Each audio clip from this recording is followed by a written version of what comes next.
मुंबईने पार्टी आल्या, लय मोठा बिल्डर आहे. ही तुझी 1.5 एकर जमीन आहे का नाही, ती यांना आवडल्या. 2-3 इंडस्ट्री काढणार ती. अरे येड्या, ही 1.5 एकराची डाग आहे ती टाकी इकून. नाही भाऊ, जमीन इकून काय करू मी? हे बघ, बाजारभावापेक्षा 4-5 लाख रुपये वाढवून द्यायला होतं. हो भाऊ, ही दर 5 लाख रुपये. ही फक्त टोकन आहे. विचार कर, टोकनच एवढा आहे म्हणजे पहिले पूर्ण अमाऊंट किती असेल? नाही भाऊ, ही जरा तुमचं पैसे. आपल्याला नाही जमीन इकायची.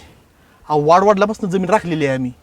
अरे तुझ्या आज्या पंजापासून बघतोय, राहायला ती कवलाच घर आहे, नाही तर कुसळच आहे ती. येड्या एकदम 40-50 लाख घेतली.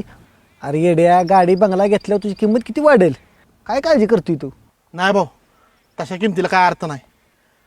आज माझ्याकडे ही जमीन आहे म्हणून तर तुम्ही इथपर्यंत आलाय ना माझ्यासाठी. आणि ही जर जमीन इकली मी तर मला कोणी विचारणार आहे? वर्षानुवर्ष ह्या जमिनीची किंमत वाढत जाणार आहे, त्याची पैशाची किंमत नाही वाढणार. मला नाही जमीन इकायची.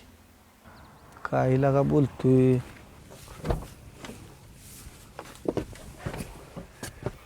आईला लय माजोरड आहे बघा, इकायच नाही म्हणते जमीन.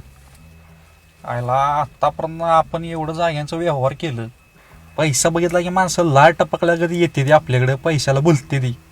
पण लगा ह्यो फकडे मी पहिल्यांदाच असं बघितलाय, एवढा पैसा द्यायला लागलोय तरी पैशाला बोलणं झालेला का.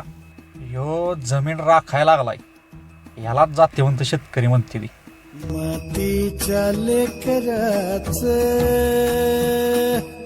मातीमधी मनसार, मातीच्या लेकराच